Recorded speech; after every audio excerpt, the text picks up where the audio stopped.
If you feel like your current circumstance have a ceiling for your future, this conversation might change that. If you're leading a team struggling to find the spark to motivate them, you need to hear about the belief advantage. We're exploring how to rebuild from nothing and turn your hardest chapters into your greatest strengths. Welcome back to the Champion Mindset Collective. I'm your host, Anthony Dahya. This space is where we have real, grounded conversations about what actually takes to grow, heal, and lead. Today, I'm joined by someone who has lived a massive transformation in a very short amount of time. We're talking about how belief drives everything that we do. Peter Chatteris is a keynote speaker, author, speaking coach, and a multiple-time public speaking champion based in Auckland, New Zealand. Peter is the founder of Belief Movement and the Speaker Guild, working to help people move beyond self-doubt and achieve things they once thought were impossible. His career has taken him through many industries, from avionics, engineering, and real estate to digital marketing and education. But his most significant journey happened just 3 years ago when he was homeless and living in a cold, damp van near Auckland Airport. Instead of letting that moment define him, he used that experience as a catalyst to rebuild his life, deepen his understanding of resilience and performance. Today, Peter is the board member of Professional Speakers Association of New Zealand and a recipient of the David Nottage Legacy Award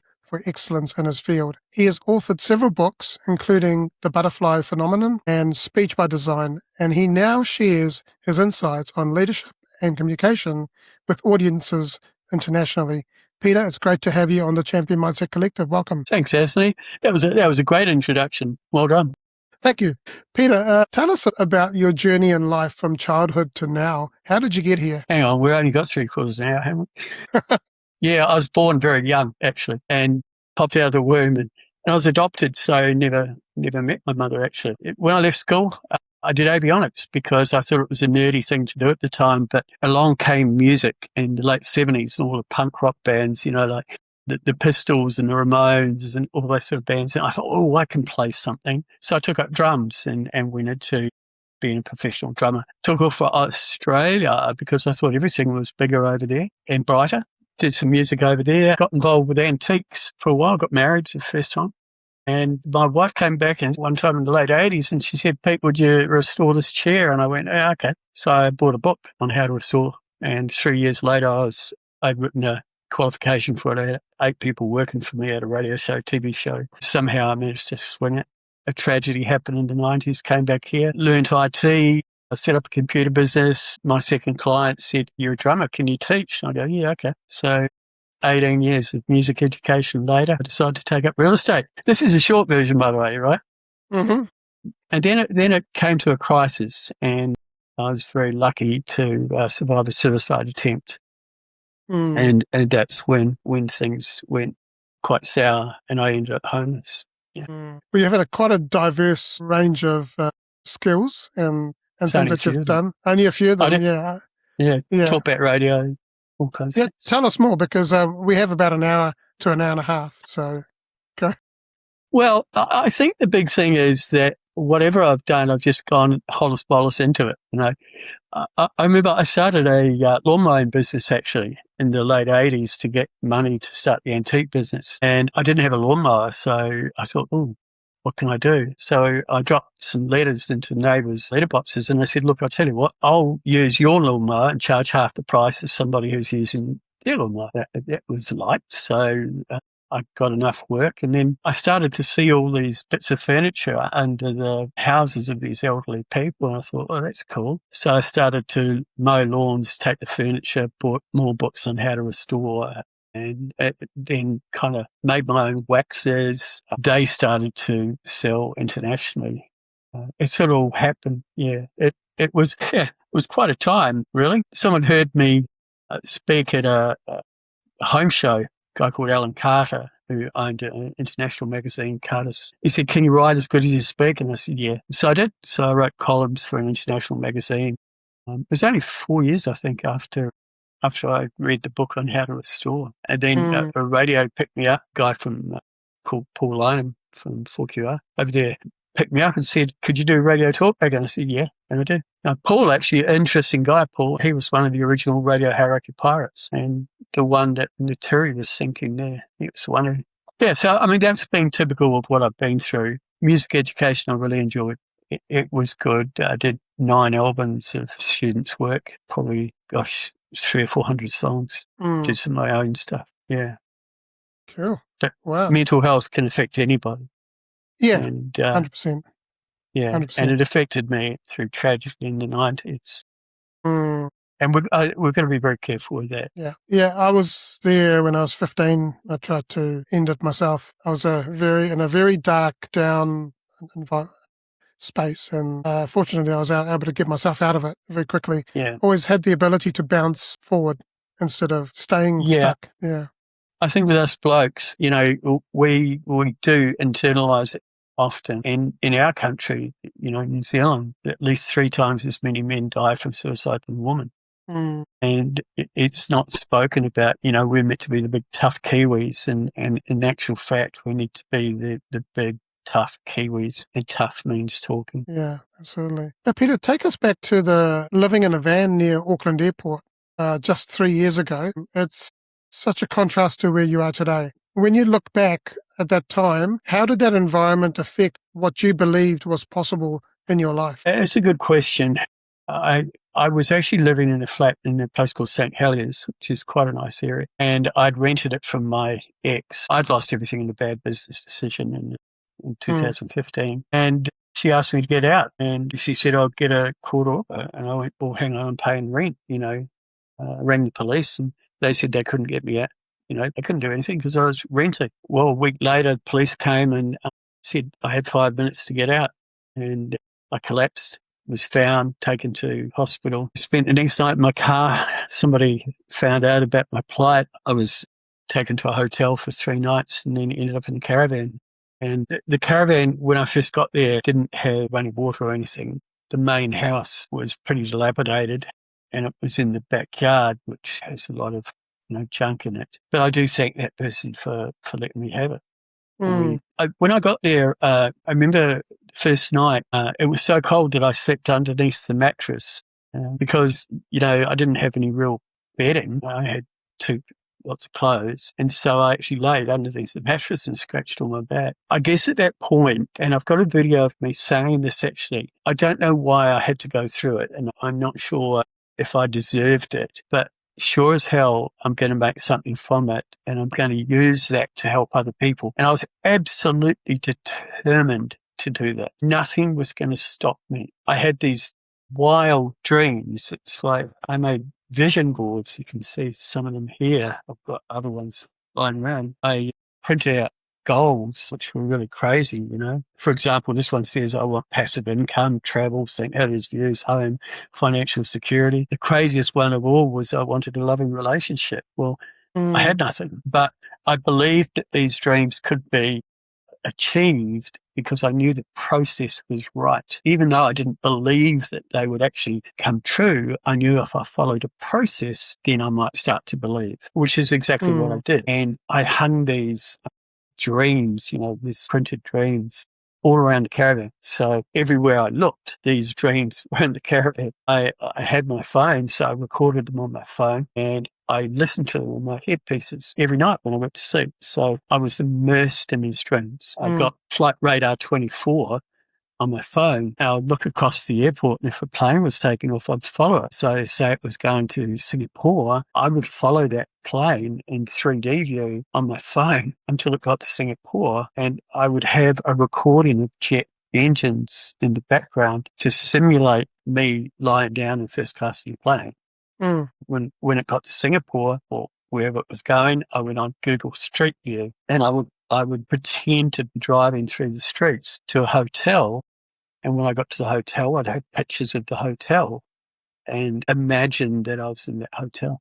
So that's a long way of answering it. But the whole thing is that I trusted the process. And that's critical. Yeah, and you were feeding your subconscious mind with all of those visualizations. Yeah, that's right.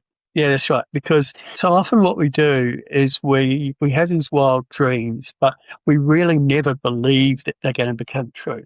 To me, it doesn't matter whether you think they're going to become true or not. If you just believe in belief, if you trust the process, that's the important thing. Yeah, 100%. Yeah. And it worked. Yeah, absolutely. And even in my life, I've had lots of adversity, and I've always trusted the process and believed that it's going to work out. And it does. Yeah. It does. Yeah. Yeah. I've got a saying, believe in belief. Impossibilities are not necessarily infinite. If impossibilities were infinite, then we wouldn't be flying. We wouldn't even have light bulbs. We wouldn't have a computer. We wouldn't have anything. It's those people who challenge the impossible that make things possible that we have now. Yeah, absolutely.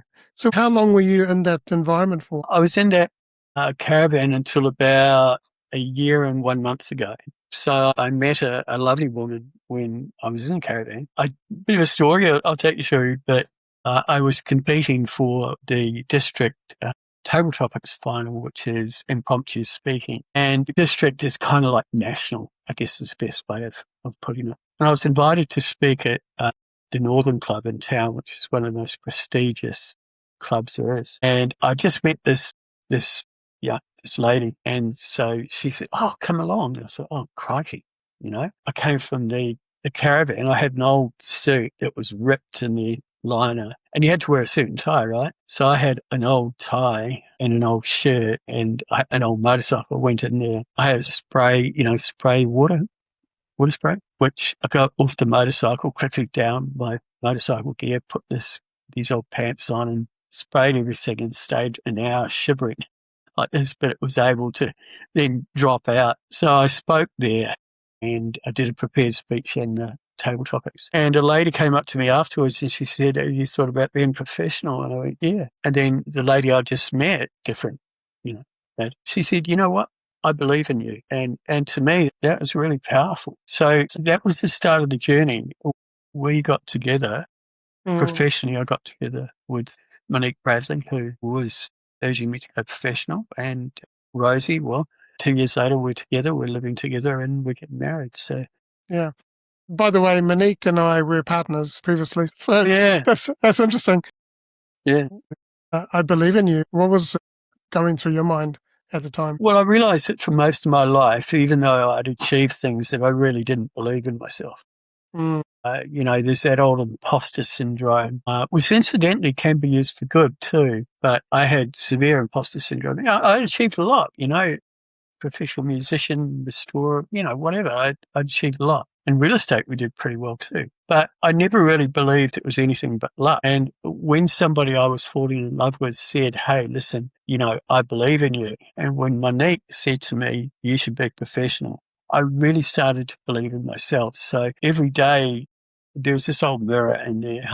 The cover's falling off, but I used to look at myself in the mirror and just say, "Hey, I believe in you." And the more I said it, and Rosie and I dated for about a year until we moved in together, I really started to believe in myself. And the visualization, the auditory feedback, all those sort of things helped me as well. Yeah, 100%. And did that shift happen all at once, or was it a slow process of convincing yourself? Yeah, I've often thought about that. I'm actually writing a book at the moment about that called Underneath the Mattress. I think actually that the initial change came quite quickly. By quickly, I'd say within a week or two. Within a week or two of absolutely immersing myself in this dream, I couldn't get away from it. The more that happened, the more I started to make my dreams become goals. And there's quite a difference between dreams and goals. With dreams, we might think they're crazy. And I did. My dreams were ludicrous. But goals is something that you believe in. And therein lies the difference. Well, dreams are basically future-based in their vision, right? Whereas your goals are going to be more achievable steps that are going to get you to that. Yes, to an extent. There are dreams that obviously are not worth pursuing, like winning lotto.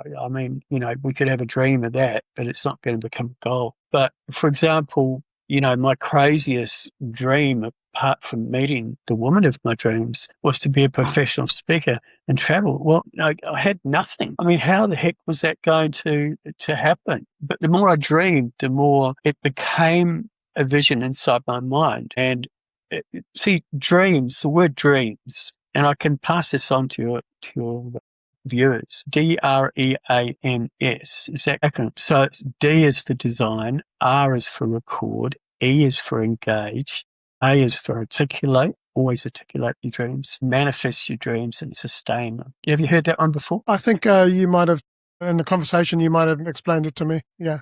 Yeah. I was waiting for you to say it. Yeah, I heard that in America or something, and I go, no, you didn't. I think the last time you and I caught up, you mentioned that. But I'm glad that you mentioned it, because that is so important. And for people listening, it's important to take that on. The thing is, your subconscious mind doesn't know between real and imaginary. So whatever you feed it, it's going to grow. I like to say, and I use this analogy, that your words have power. They're the seeds that you sow.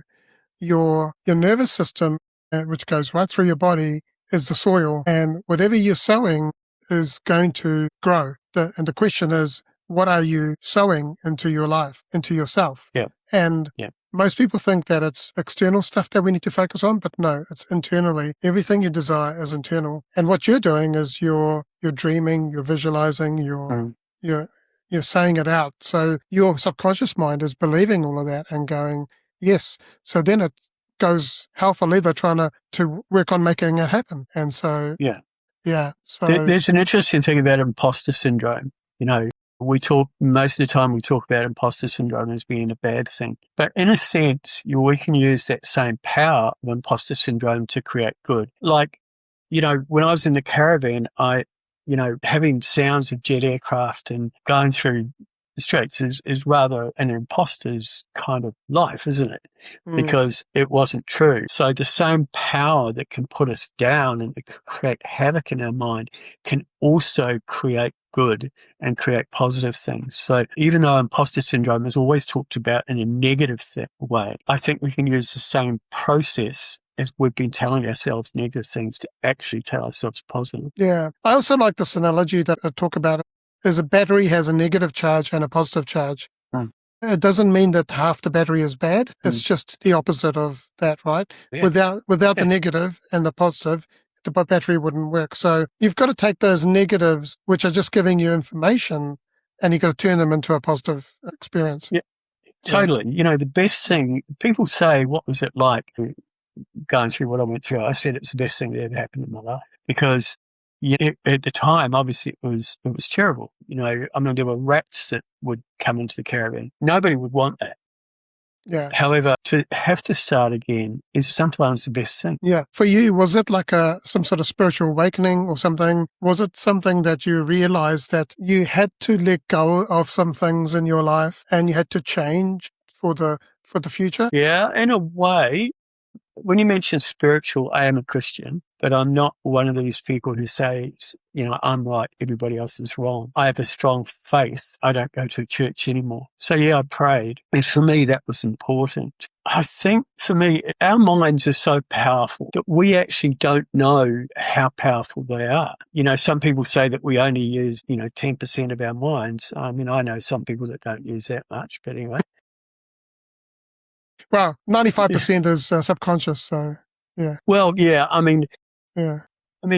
don't know, but the more we tell ourselves something positive, and we make damn sure that we tell ourselves something positive, the more our subconscious is going to train that. Throughout my life, I had always come off second best, even though I'd achieved a lot. And everybody used to look at me and say, wow, you're great at this and you're great at that. I never thought I was. And a good friend of mine, Michael, he's very successful. He's got a kiwi fruit orchard and avocado orchard down at Caravan. And I look at him, and we've been friends for 55 years or something. And he's got everything, and I didn't have anything. And I began to think about Mike, and I talked to him about this the other day. I said, mate, you're no better than me. And he said, I've been trying to tell you that all your life. I said, so what makes you where you are now and what's put me here? He says, well, you've got the advantage. I began to think about that, and he's quite right, that if you've got nothing, you've got this immense power if you can harness it to get somewhere. I met a guy the other day, and he wanted to get a business together. But he said, I'm really comfortable where I am at the moment, and I'm too scared to get out of that comfort zone to start a business. And I thought about that, and I thought, well, if he was homeless, he would have no choice. And so therefore he would make a business. And this is the thing that people that have succeeded, like my friend Mike and those sort of people, to take those people to the next level is quite difficult. But to take me from that level there to this level actually was easy. Yeah. I know that sounds crazy. Oh, look, I totally understand. I've been through something like 4 redundancies in my career, 24 restructures, and it took me the 4th one to actually realize that that's not where I was meant to be in the corporate world. And when I realized that there was a pattern appearing and I wasn't enjoying being in there because of my abandonment and childhood situations as a child, what it did is the job became a prison to me. And so the only option I had was to start my own business and start this podcast and so on. And so there was no plan B. There was just plan A. Mm. I was just going that way, and that's it. Mm. And I believe that I will have the top podcast in New Zealand. And go higher. Go higher. Well, I mean, at the moment, I'm saying New Zealand. I am already talking to people around the world who've been there, done that type thing. So for me, it's like, it's not a matter of if, it's a matter of just when. As I raise the bar, as I show up as my authentic self, and as I push through, then it will happen. Yeah, we've got to make these crazy dreams. Like, think of it this way. If we look at Mount Everest, right, and we look up at Mount Everest, do we think, oh, yeah, can we climb that? Probably not. But if we're in a plane and we look down at Mount Everest, we say, hey, that's beautiful. It's not that big. And if we are halfway there, we say, oh, it's a long way down, but it's also not far up. So if we aim for Mount Everest and above, we might get to Mount Cook. The whole point is that we've got to aim higher than we really want. Going back to my dreams, passive income. Well, I didn't really need income. Well, now I'm developing passive income. Mm. It's crazy. Yeah. But you're right. You can achieve anything. Oh, you can achieve anything. And my dreams and my goals are audaciously big and hairy. And when I share that with people, they go, really? And I'm like, yeah, if you don't have those big dreams, then you've got nothing to aim for. So I love that word, Anthony, audacious. It kind of comes off the tongue. I might use that, audacious. I haven't used that. What an audacious thing. Audaciously. Here he goes. Yeah, Mr. Audacious. What a name for a band, Audacious. Yeah. Do you know David Neathie, who is New Zealand's peak performance coach? He coached Lydia Ko and Azrael San. I interviewed him on the podcast, and he said to me, Anthony, he said, dream big. He says, always dream big. It stayed with me because absolutely. His book is The Winning Mindset. And do you know, the interesting thing is, a year and a half ago, I got given that book, and I really resonate with this guy because him and I have had similar upbringings. And so the next Monday, I felt it in my heart to contact him and invite him onto the podcast. And so I messaged him on LinkedIn and I said, hey, Dave, I've just read your book. Would you be interested in coming on the podcast? He said, well, let's catch up and have a coffee. So the next weekend, I'm having breakfast with him. And the following weekend, I'm at his house interviewing him. And it was amazing. It was an amazing experience. Now, let's get back to you because it's not about me. It's about you. So, well, it's about people out there listening to us. People listening to us, yeah. Yeah. But I'm quite interested in the belief advantage, which you talk about. How do you describe the difference between having a positive thought and actually having a deep belief that changes how you perform? Yeah. Well, having a positive thought can create a dream. A dream can create a goal can create action, and action can create success. Mm. You've got to start somewhere. I'll give you a little example. I'm not exactly that well off at the moment because, I mean, it's only been 3 years and a lot of the money I get, I chuck it back into the business. So I had an Audi that I needed work, I needed to sell, right? So I sold it and I bought another Audi and I paid too much for it. And it went to Tauranga and it ended up blowing the motor. And I saw the video. The motor. Yeah, on the way back. And that was bad. I just lost quite a few $1,000s on that, which I couldn't afford to lose. But I was absolutely damn determined that I was not going to say anything negative. And if you've seen my lives, you know what I said. And that's the thing. So the goal wasn't to get another car. The goal wasn't to overcome that problem. The goal was simply to be positive. So once that positivity came in, I started to tell in my mind that, yes, I'd have another car. Yes, I would be successful. Yes, I'd get the gigs to make it up. And those things were immersed in me and they started to happen. So I got more gigs, more than covered the cost of the car. Got another car, the Mini, actually quite Yeah, saw cool. that. Yeah, which is actually probably better than the Audi. But that's the thing. See, if a lot of people will say to you, well, positive thinking is just a lot of bull, it doesn't work. Okay, that's fine. But if you put on the positivity pump, right, so you flick a little switch and you say, I'm not going to be negative, I'm going to be positive. When you do that and start to dream, you start to believe. Now, I talk about the belief advantage. Look, I'll give you an example here. I'm talking with a business at the moment. I'm doing a workshop for them where they're losing 25% of their staff every year. And one of the reasons that people go is because they don't know why they're at work. A lot of your viewers, I mean, you ask them, why are you at work? What are you doing? They'll come back and say, well, we want to pay the bills or we want to look after our family. Really? So you go to work to satisfy the power company, to satisfy your landlord, to satisfy the bank. Is that really why you're at work? What do you really want? Do you want to travel? I couldn't afford to do that. Why not? Why not dream? Once we get people believing that they can achieve and following the process, then those people become better at work. They know why they're at work. They have purpose. As a business, you don't want to be losing a person that's going to cost you a year's wages to come back. You lose a middle manager, a professional nowadays. If you're paying them 150 G, it's going to cost you as a company $150,000 to retrain and bring person on. So the belief advantage works in a way that I help people see what they could achieve and then believing in themselves, believing in their future and believing in their own life. And business people are the same. There are so many business people out there or, mid to up execs that are just satisfied with what they've got because they say, well, I can't go higher or my business is stagnated or I don't want to go any bigger or something like that. Well, my question to them is okay, so you're stuck. Do you really want to be stuck? Do you really want to be unfulfilled? Do you really want to keep working all your life as a one-man band, but you could employ other people? Really? Is that what you want? But some people are scared. The old saying, think outside the square and think outside the I hate that. I don't want to think outside the square or the box. I don't want to think outside the box. I want to destroy the box. Get rid of the box. Yeah. That's the belief advantage. Yeah. Do you know the interesting belief advantage? Yeah. Yeah. Do you know the interesting thing is I used to always get recruiters and people saying, I can't fit you in this box. It's like, because I had different skills, right? And I'm like, I don't want you to fit me in a box. I've got lots of transferable skills. Find me a job, And they were like, no, but I can't fit you in a box. Yeah.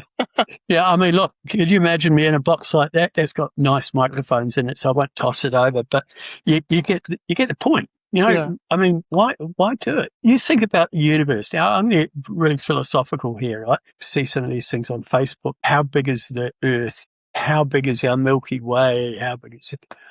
What, like out there's something doing something that we know nothing about. That excites me. Imagine if we could use that power, which we can do if we start to believe.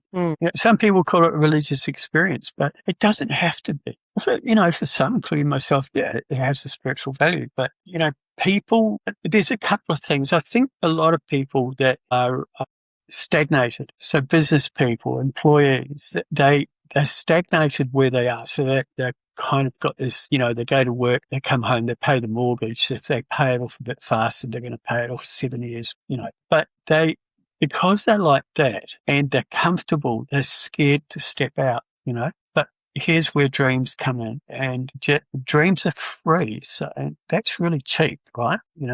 So you might as well dream. Yeah. And dream big. Knows? Yeah. Dream big, yeah.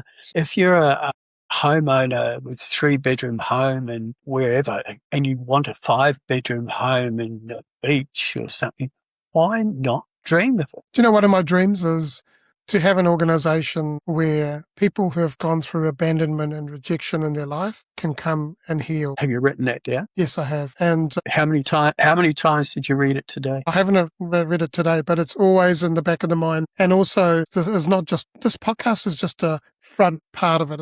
But what I've created is a movement. What I want to do is change the world. And I have the belief move.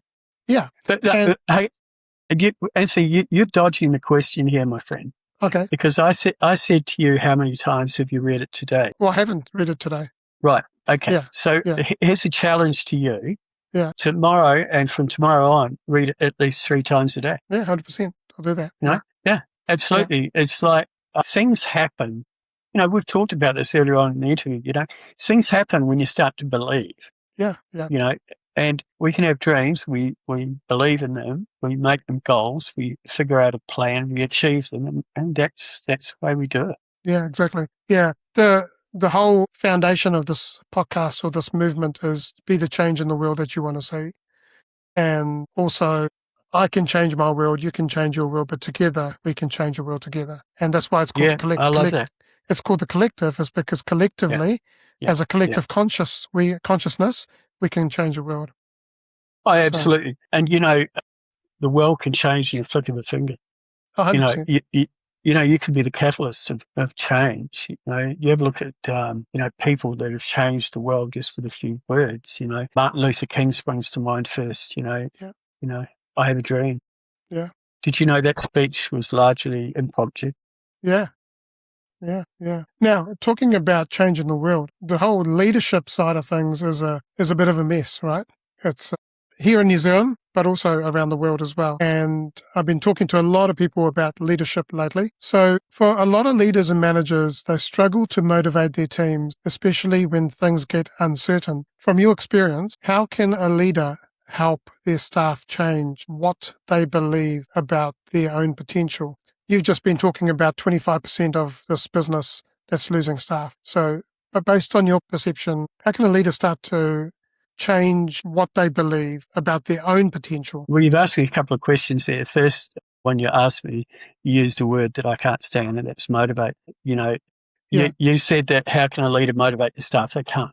Okay. And nor should a leader try and motivate their staff. What they can do is inspire their staff by being the best they can be. It's often said that the inverted triangle of leadership, the leaders at the bottom holding the people up. I don't think that's the case either. But if you think about the difference between inspiration and motivation pushes, you will do that. Or let's get really excited, we'll do something, right? Yeah. Inspiration says, hey, I've done it, I can achieve that. Would you come along for the ride? Yeah, that's true.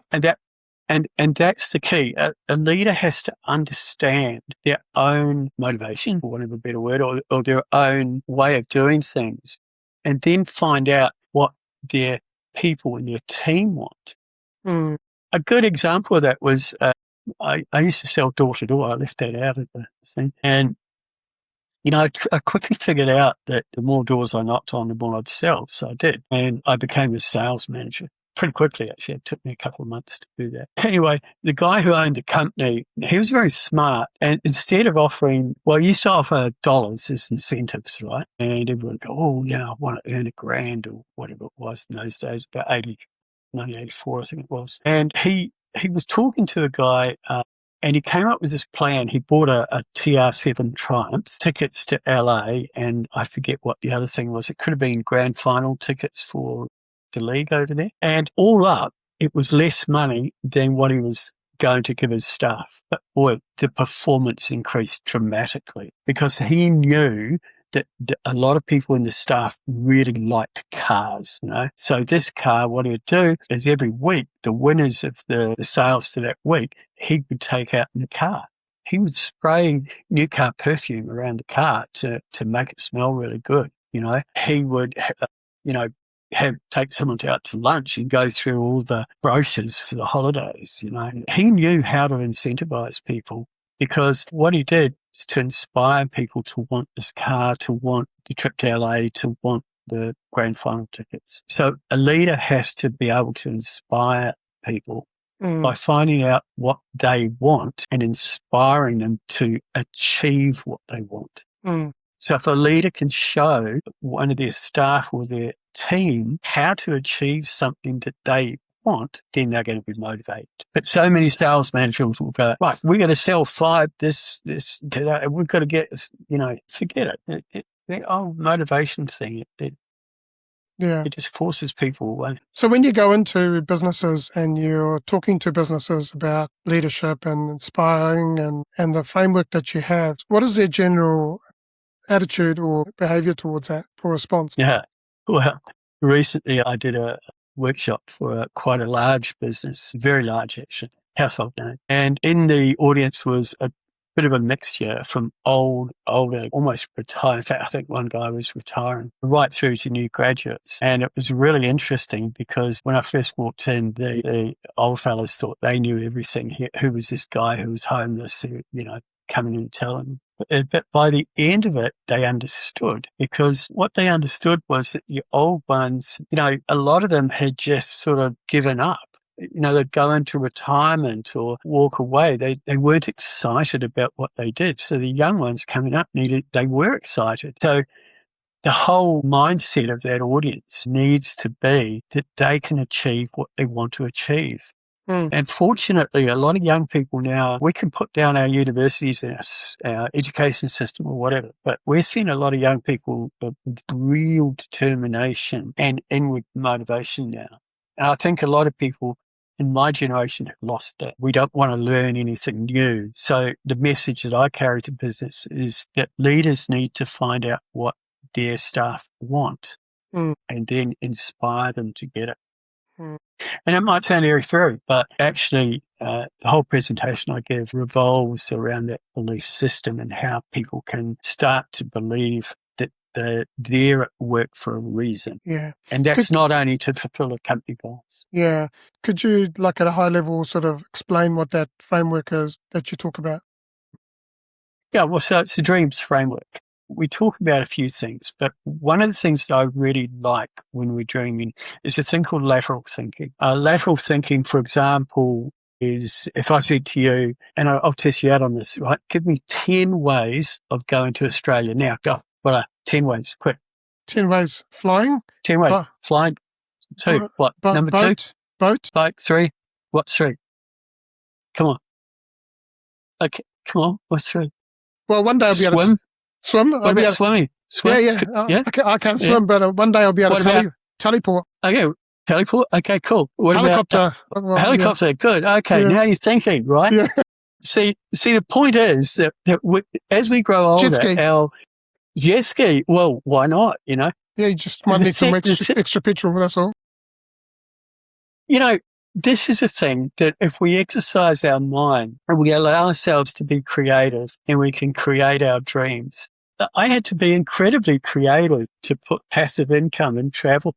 When I was living in an old rat-infested mouldy caravan. But we tend to lose our creativity as we get old. And that's the other thing. Innovation. Oh my gosh. Businesses need to know innovation. A lot of businesses, they have suggestion boxes, right? And the staff will forget it. Get a meeting together of your staff. In my book, Unleash the Power, there's a whole section on getting those sort of things together and the system that we use. And, where you've got people, a timed meeting, laterally thinking, coming up with innovation for a business. Yeah. At a high level, there is no high level. It's basic. But if I'm talking to a CEO, I don't care whether I'm talking to a CEO or a great cleaner who's cleaning the floor. They all need to have aspirations. They all need to know why they're at work. It's a simple thing. There's no high-level secret about it. Yeah. And from your perspective, how much of a team's performance is actually tied to a leader's own belief of themselves? I think the leader has got to believe in themselves, but they also have to believe in the team. One of the things I see in many businesses is that they've got, for example, sales meetings or, planning meetings. But at the beginning of the meeting, they might have an agenda, but they really don't know what they're wanting to achieve at that meeting. An example was a business that I worked with 2 years ago, yeah. They were having staff meetings, but they never knew what they were trying to achieve from those meetings. Design meetings might be one, say in an engineering company or something, if they're planning out. Have they actually read the goal before they have the meeting? 9 times out of 10, they haven't. The boss might, or the leader might, but those people don't understand the desired outcome. And even if they do, they don't understand why the desired outcome is good for them. Yeah, You know? 100%. You know, it's all of us have to think, what's in it for me? Mm. You know? Yeah. And yet so many businesses, all they talk about is the business goals. This is what we've got to achieve. This is what we've got to achieve for our, I hate this word, stakeholders, you know. I mean, a stakeholder is a butcher who holds a piece of meat, right? But what are we going to achieve for our stakeholders? What do you mean? I mean, if the staff understand what the business goals and their own goals, then the two will be molded in. Yeah.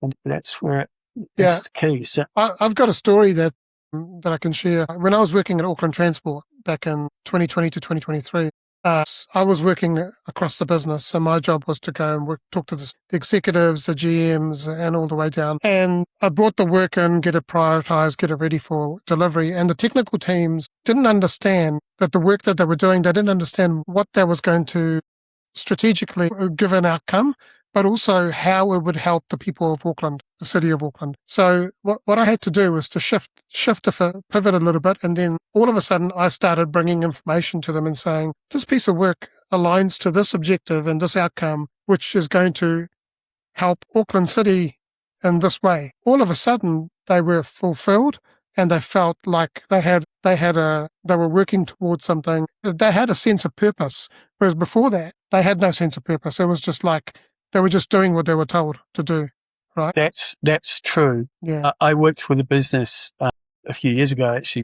before I was in the Caravan. And one of their issues was that, I won't even tell you the industry because you probably identify them, but it was a display case. So what they had was they had the cheap stuff in front. So when a person walked into the store, right, there's a whole lot of stuff. It's hard to explain, but they were all the same. But the cheaper ones were when they first came into the door. And there was a big display case there full of a whole lot of the entry-level products, right? Now, the staff hated that because everybody went straight to there and bought the cheap stuff, so therefore they wouldn't buy the expensive stuff, which attracted a premium for the staff, right? So they had incentives for people to buy the expensive things, but they were selling all the cheap stuff, and the turnover was great. So therefore the store owner said, oh, hey, turnover's great, but the staff were frustrated. So they had a meeting, and the owner said, well, hang on, the people who are selling this product have bought this display in, and they're telling us it has to be there. Okay, fair enough. So why don't we shift a few stands around? So I organised a meeting, and I told the owner to shut up, not say anything. No matter how heated it got, he had to shut up or I'd expel him from the meeting. And I said to the staff, right, sales manager, I told him the same thing. I said, shut up and sit next to the owner. I said, right, you guys go for it. What's your problems? Tell me. And I had a friend of theirs who wrote everything down. And honestly, they attacked the owner. Man, I thought it was going to come into a fight. But the owner just shut up. And we held another meeting the following week. And then something miraculous happened. And the head of this kind of, the people on the floor, the guy who's self-important head, turned around to the owner and said, right, now it's your time to speak. They had about an hour of blasting the owner. And the owner explained the problem that the people who supplied the stand needed. And it happened that one of the staff knew the guy who had put the stand in. He said, I have talked to him, don't worry. Why don't we put the expensive things at the front? And then when they go through, we'll say, well, look, this is probably more than you can afford and more than you want. There are cheaper things down the back. I always use that word cheaper things down the back. Look, if you want cheap stuff, go down the back. And of course, people would wander around. Oh, no, I like this. Can I put it on Afterpay? Yeah. So guess what? High profit items, high ticket items increased. The display stand was relocated. And the person who put the display case in there in the first place was quite happy because they didn't like it there at all. The miscommunication was crazy. So, that's lateral thinking. Yeah. That's thinking outside the box. That's listening to your staff. Mm. But that was hard. That was a hard one. Yeah. Yeah. I think there's many things like that. Yeah. In the book, it's got a story about a mean manager and a girl taking him coffee and listening to it. There's a whole lot of stories like that. Yeah. Now, Peter, you become a champion in public speaking and communication. I'm curious how much of being a great communicator is about the technical skills versus the belief that you have before you even step up on the stage. Yeah, I've never had a problem with getting up on stage. I mean, I've been on stage one way or another for over 40 years. I'm empowered when I go on stage and my heart rate goes down. It's my happy place. Yeah, you prepare. For every hour that you're speaking, you do 8 hours of preparation. You're a professional after all. The technical side of speaking is important. I love competition speaking. Competitive speaking is difficult at the top level. So I've been fortunate enough to win quite a few contests up to international level. And that's what hones the technical skills. But I think what you've got to have is you've got to have passion about what you speak about. Now, that can be difficult. And we've all been in professional development sessions where the speaker just goes like this. And what they do is they transfer information. My thing is that we should inspire people to learn. Right. And that's done, some of it by the technical aspects of speaking, but also from the passion that comes from within.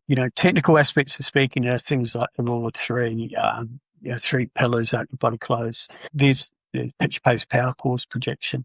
There's all those sort of technical skills that, yes, I teach and written books about, and now have released some apps. Yeah.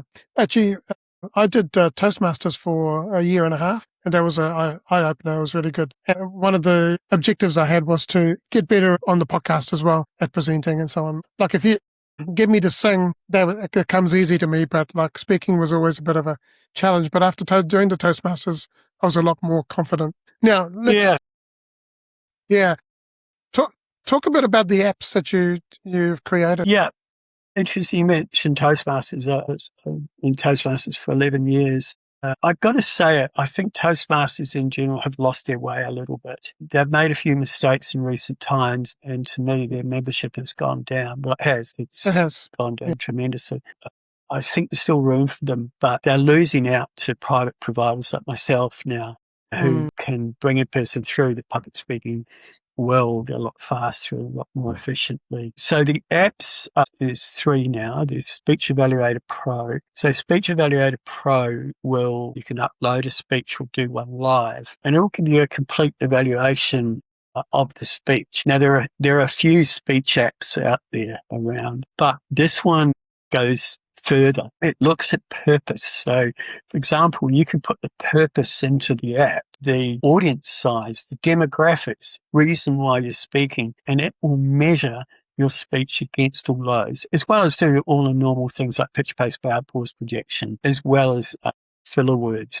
It's quite intuitive like that. So it's a very, very good app, and it uses a database of all my knowledge over the last 10, 15 years of public speaking, all the books I've written, all the videos I've done, my own speeches, everything I've written about public speaking. It uses that as a database. The second one is Speaker Type. Speaker Type is helping people understand what kind of speaker they are. So is a person naturally an educational speaker? Is a person naturally an entertainer? So the problem is that if you want to be an educator and you're more an entertainer, then you might entertain an audience, but are you really going to educate them? And then it says, well, how are you going to strengthen the sides that you need to strengthen to create a speech that, will achieve those purposes? And so that will give you a complete pie graph and a 90-day plan. And then the new one is really exciting. It's called Topic Tycoon, and it serves up random topics, either in a speech form, or if you're in sales, it'll give you some sales problems to work out, everyday conversation like networking and things. And then there's a new one just been added, which is question time. So the person does the speech and they get asked questions, and some of them could be quite gnarly. So it'll give random questions and you compete.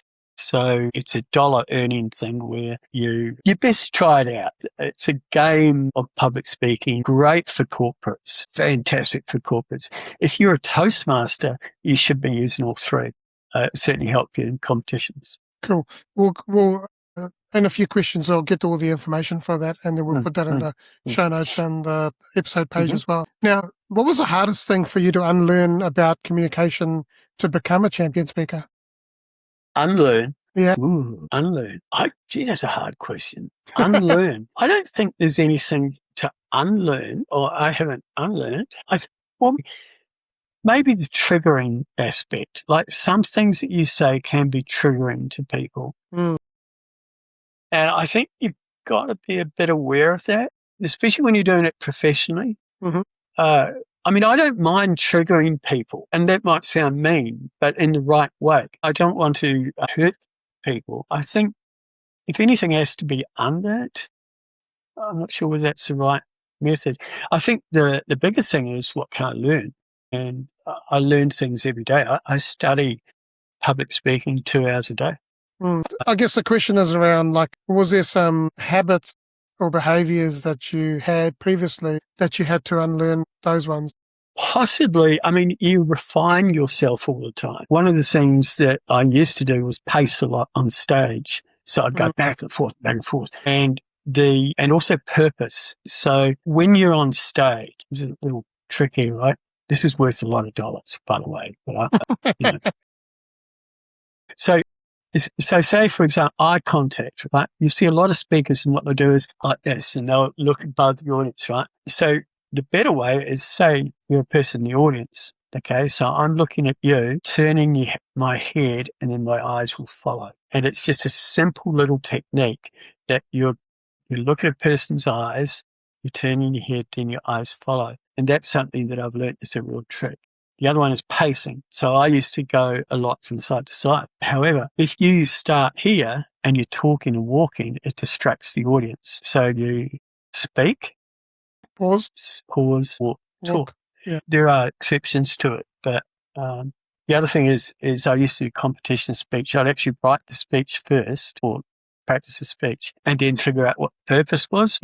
I'd do it the wrong way around, but you make sure you know what the purpose is first before you. What's the purpose? What are you trying to leave people with? What do you want them to do at the end? You know, what do you want them to be talking about in the corridor after your speech? Yeah. That's the big thing. Yeah. And then frame your speech to do that. Yeah. And why do you think so many of us are more afraid about public speaking than almost anything else? I don't know. It's hard for me to understand that because I've never been scared of, It is a fear. It's a fear for a lot of people because, yeah.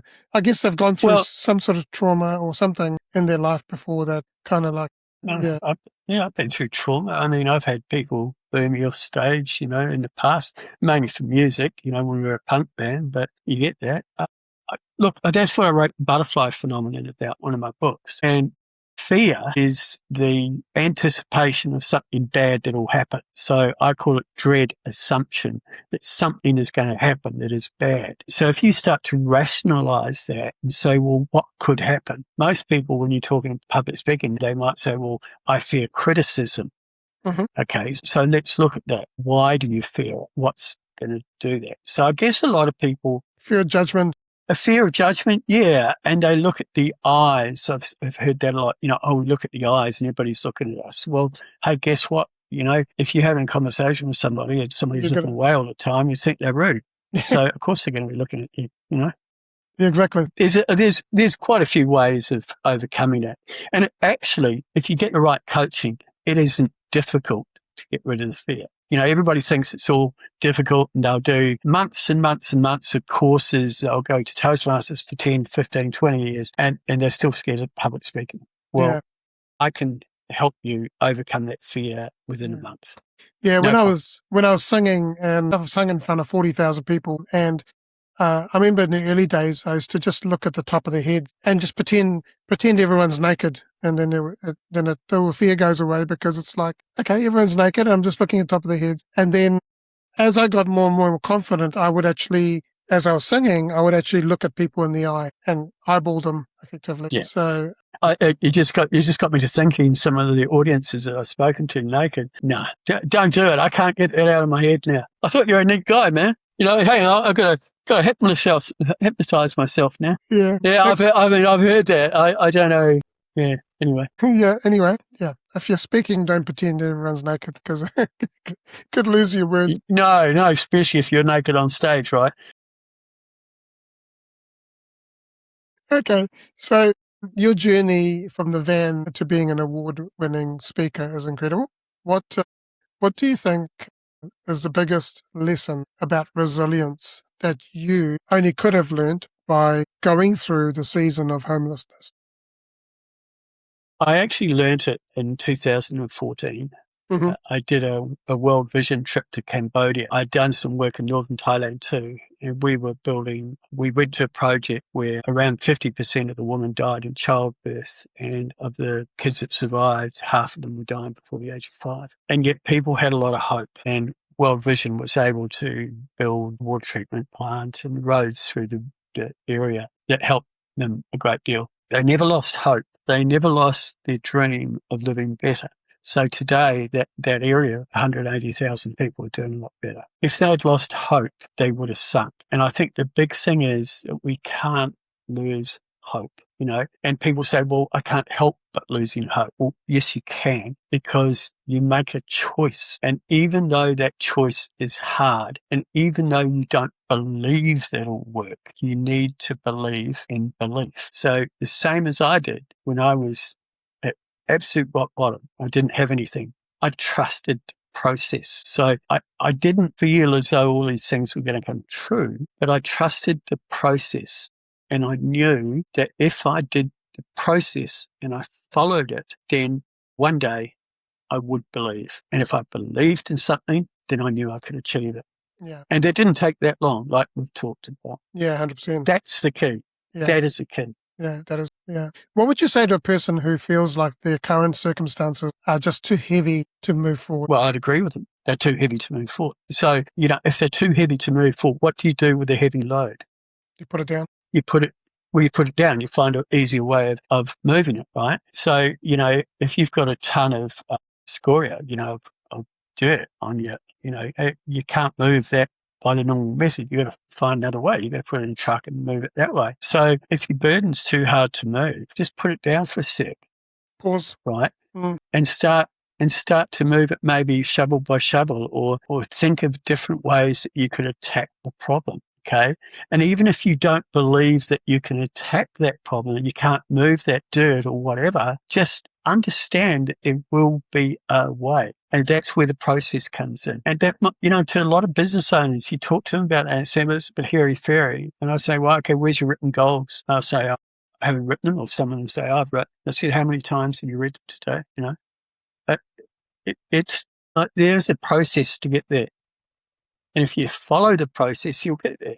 If you don't, you won't. Yeah, 100%. Yeah. What is something that someone can do today to start rebuilding their own belief? Okay, so the first thing you've got to do is that you've got to, every single morning that you get up, every morning, you look at yourself in the mirror and you say, I believe in you, every single time. And say it many times during the day. The second thing you do is say it to somebody else. Just say it to somebody else, even if it's just like you record something. Every video that I do, and you've seen it, I'll say, look after yourself, because then you can look after others. Every video I do has that, believe in yourself and believe in others. The next thing you do is write your dreams, no matter how crazy they are. It doesn't matter, but do that tonight. Do that today. Do that this morning, whenever you're listening to it. Do it now. Just don't worry about how crazy they are or how bizarre they are or even what they say. Just do it. And then once you've done it, read them. Read them 3 times a day. 3 times a day. Record them into your phone. I do that constantly. 3 times a week, I'll record a new thing into my phone. I listen to them at night on these headphones. If you do that, then your life will change. It's not airy-fairy. No. It's not, the great universal powers. It's real. It works. Yeah. I'm proof. Yeah, 100%. And when you record your voice and you listen back to it, you're listening to your voice, which means your subconscious mind starts listening to your voice and Yeah. it starts There's a few reprogramming. ways. Yeah, there's a few ways. There's one of my techniques is called "What would you think if?" So, or how would you feel if? So you say, how would you feel if right now you are on an airplane in first class going to London and you're flying over London with a wine in your hand and beside you is your partner, how would you feel? It sounds crazy, but it works. Yeah, We've all heard of Think and Grow Rich by Napoleon Hill. It's one of the first books that I've talked read. about that. Yeah, Yeah. good book. I mean, look, yeah, of course. I think it's the best-selling book after the Bible. I think Yeah, it's a no-brainer, really. But in modern times, we've forgotten about it. We're too busy doing other things. We're too busy going out to work to pay the bill, but figure out why you're doing things. Figure out what you really want. Figure out your dreams. Figure out what motivates you. Yeah, 100%. Thank you for that, Peter. So if people have been watching or listening to this episode and they have resonated with what you've said, or they wanting to get in touch with you because they'd like to get some coaching, or they'd like like to try out your apps and so on, could you tell us how people can get in touch with you, but also your websites and your app pages and so on? Sure. Mm. Well, the easiest way is to go to my website, and it's a really easy website. You see my name, right? Chatteris. It's a great name for a public speaker, by the way. Chatter is. So, yeah, so just go Pete, P-E-T-E, and you'll have it in the thing, at peterchatteris.com. It's got everything that you'll need to know. It's got links to all the apps. It's got my educational programs. It's got the MC work I do, all kinds of things on there. What I'll do is that the first, let me say, 50 people, 50 people that click on a link for the apps, I'll upgrade them from the free level on all three apps to the professional level. That's worth a total of about $250 a month. Okay. Right? So first 50 people, I'll do that for them. And books, I'll make my public speaking books. I'm crazy. Look, my accountant, who's also my partner, won't like this, so we'll keep it quiet, right? I'll make all 4 of my books available for download free of charge. Okay. Yep, There you go. I said it. That's All right. That's very, very kind and yeah. So if you watch, hang on, where's my wallet?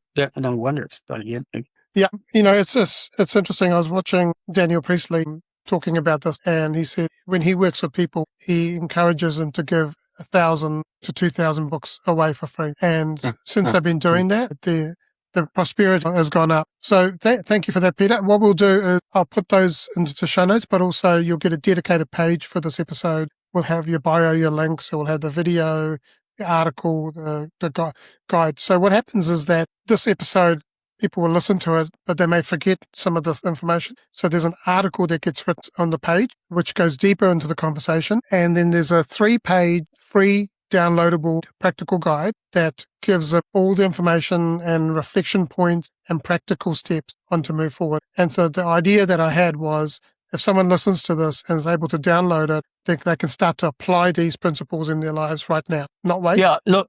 Right now. Yeah. Absolutely. I founded the Belief Movement a while back, and we're actually doing a book of 30 stories of people that have overcome difficult times by the power of belief. That people want to apply for that to have a chapter in that book. Then we're taking applications for that now. We've got a variety of options for them. So the easiest option is that you just have an interview, and I will write, and there's a couple of people that will write the chapter for you. Everybody that participates in it gets a full video interview that they can take away. It's a big project, a really big project, but we've got applications coming in. So if anybody would like to apply for that, I'll leave the details. It's also available on my website. I guess in closing, I would say that sometimes, I had a lady come up last year actually at a conference I was speaking at. She said, I could never be you. I said, well, thank God for that. For a start, you're a woman, right? And she said, no, I just haven't got your intelligence. I said, I'm not, I mean, I don't know my intelligence. I hate those IQ tests, but I just made a decision That's all. I made a decision to follow the You process. started, yeah. Well, I started, yeah. I'm in a journey of 1,000 miles, right? Begins with a small step. The thing is, we have to start believing that we can achieve. We have to start believing in ourselves, our lives, our future, and also accept the past as past. If we do that, then we can achieve anything. Impossibilities are not always infinite, you know? I mean, hell spells, 3 years ago I was in an old Caravan, Mm. 3 years later, I'm a professional speaker. I've written, since I was made homeless, I've written 5 books. That doesn't come along through luck. It comes along not because you're highly intelligent. It comes along because you follow a process and you know what direction you're headed. That's right. And that's the key. And it's all about direction. It's not about the distance, it's the direction. If you're going in the right direction, you'll get there. You've just got to keep believing in yourself and have the intention of what you want and keep focusing on that. Yeah, you've got to understand where you are at the moment, right? So you've got to understand this is where I'm beginning, right? This is where I want to be, and then trust, not in the process, because you may not know the process, but trust that there will be a process. So as long as you know where you are now and where you want to be, that's all those are the two things. Yeah. Well, yeah, that's right. I mean, how we get there will form. It will form. Yeah. It's like it's like when you're driving, if you're traveling somewhere, you get in your car, you put your GPS on and you say, that's where I'm going. But how you get there may be different from how you've done that before, because there could be an accident on the road or there could be a detour. Yeah. And so that's all part of the process. And you've got to trust.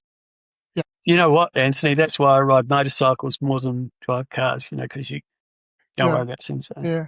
Yes. So you know exactly which way you're going there. Well, yeah. But then on motorcycles, I like that road. I'll just go down that road. Yeah. Awesome. Well, we're at the quick fire round. So I've asked you lots of questions, but now you've got 6 more questions, or actually 7, and they're very quick fire. So basically you can answer that in a single word or a short sentence. And the first question for you is, you ready? Yeah. Okay.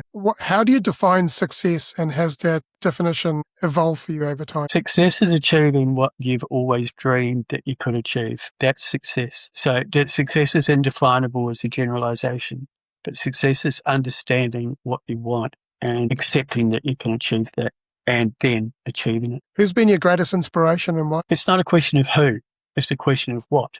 Greatest inspiration for me is the human mind and human creativity. I mean, there's inspirational people all around us, but the human mind is capable of so much, and yet we underestimate it. So the greatest inspiration to me is the human mind, and that human mind could belong to anyone. What is something that you believe that others may disagree with?